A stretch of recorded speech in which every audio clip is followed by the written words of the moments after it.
नमस्कार दोस्तों, आज मैं आपको एक ऐसी अद्भुत और रहस्यमयी पौराणिक कथा सुनाने जा रहा हूँ, जिसमें बताया गया है कि एक समय ऐसा भी आया था, जब सभी देवता भूखे रहने लगे थे।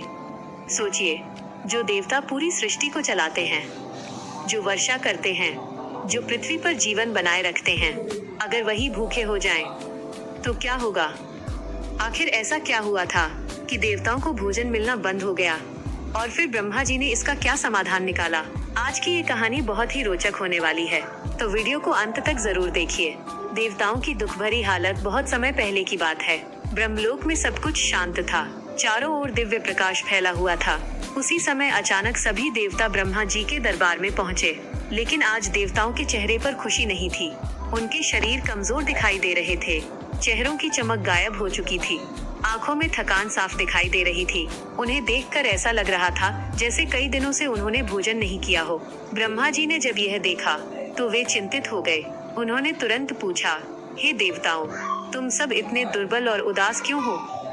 तब इंद्रदेव आगे आए और बोले, प्रभु, हम बहुत बड़ी परेशानी में हैं। देवताओं की भूख, इंद्रदेव ने दुखी स्वर में कहा। पृथ्वी पर रहने वाले मनुष्यों को भोजन मिल जाता है, उन्हें फल मिलते हैं, अनाज मिलता है, जल मिलता है, लेकिन स्वर्ग में हमारे लिए भोजन का कोई साधन नहीं है। धीरे धीरे हम सभी भूखे होते जा रहे हैं। यह सुनकर सभी देवता सिर झुकाकर खड़े हो गए। पूरा ब्रह्मलोक शांत हो गया। ब्रह्मा जी समझ गए कि ये बहुत गंभीर समस्या है, क्योंकि यदि देवता ही कमजोर हो जाएंगे तो संसार का संतुलन बिगड़ जाएगा, वर्षा रुक जाएगी, हवा का संतुलन बिगड़ जाएगा, पृथ्वी पर जीवन कठिन हो जाएगा। ब्रह्मा जी गहरे विचार में ब्रह्मा जी कुछ देर तक शांत बैठे रहे। वे सोचने लगे, ऐसा क्या किया जाए जिससे देवताओं को भी भोजन मिल सके और संसार का संतुलन भी बना रहे। कुछ समय बाद ब्रह्मा जी के चेहरे पर हल्की मुस्कान आई। उन्होंने कहा, इस समस्या का समाधान वेदों में पहले से मौजूद है। सभी देवता आश्चर्य से उनकी ओर देखने लगे।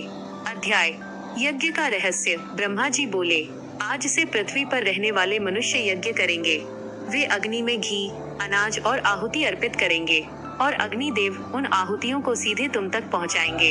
यह सुनकर सभी देवता खुश हो गए। इसी कारण अग्नि देव को देवताओं का मुख कहा जाता है, क्योंकि अग्नि ही वह माध्यम बनी जो मनुष्यों की आहुति देवताओं तक पहुंचाती थी। अध्याय: यज्ञ का असली मतलब। दोस्तों, आज बहुत लोग सोचते हैं कि यज्ञ केवल पूजा पाठ है, लेकिन असल में यज्ञ का अर्थ बहुत बड़ा है। यज्ञ का मतलब है त्याग करना, दूसरों के लिए जीना, प्रकृति का सम्मान करना और अपने हिस्से का कुछ अर्पण करना। जब मनुष्य केवल अपने लिए नहीं बल्कि दूसरों के लिए भी कुछ करता है, तभी सच्चा यज्ञ होता है।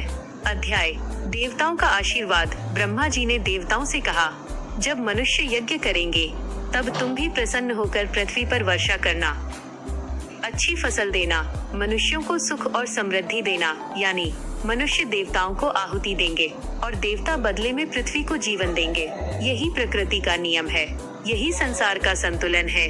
अध्याय: आज के समय की सबसे बड़ी सीख। दोस्तों, ये कहानी आज भी हमें बहुत बड़ी सीख देती है। आज इंसान केवल लेना चाहता है। वो प्रकृति से पेड़ लेता है, जल लेता है, हवा लेता है, लेकिन बदले में प्रकृति को कुछ नहीं देता। और यही कारण है कि आज पृथ्वी पर इतनी समस्याएं बढ़ रही हैं। सूखा, बाढ़, प्रदूषण, बीमारियां, सब कहीं न कहीं प्रकृति के असंतुलन का परिणाम है। अध्याय 8: आज का सच्चा यज्ञ क्या है? आज के समय में सच्चा यज्ञ क्या है? किसी भूखे को खाना खिलाना, गरीब की मदद करना, पेड़ लगाना, पशुओं की रक्षा करना, माता पिता की सेवा करना, जरूरतमंद की सहायता करना, यही सबसे बड़ा यज्ञ है। तो दोस्तों, देवता भूखे रह गए केवल एक पौराणिक कथा नहीं है। ये हमें सिखाती है कि संसार केवल लेने से नहीं चलता, देने से चलता है। यदि मनुष्य प्रकृति का सम्मान करेगा, दूसरों की सहायता करेगा, तो संसार में सुख और शांति बनी रहेगी। अगर आपको ये कहानी पसंद आई हो तो वीडियो को लाइक करें, शेयर करें और चैनल को सब्सक्राइब जरूर करें। फिर मिलेंगे ऐसी ही एक और रहस्यमयी पौराणिक कथा के साथ। नमस्कार दोस्तों।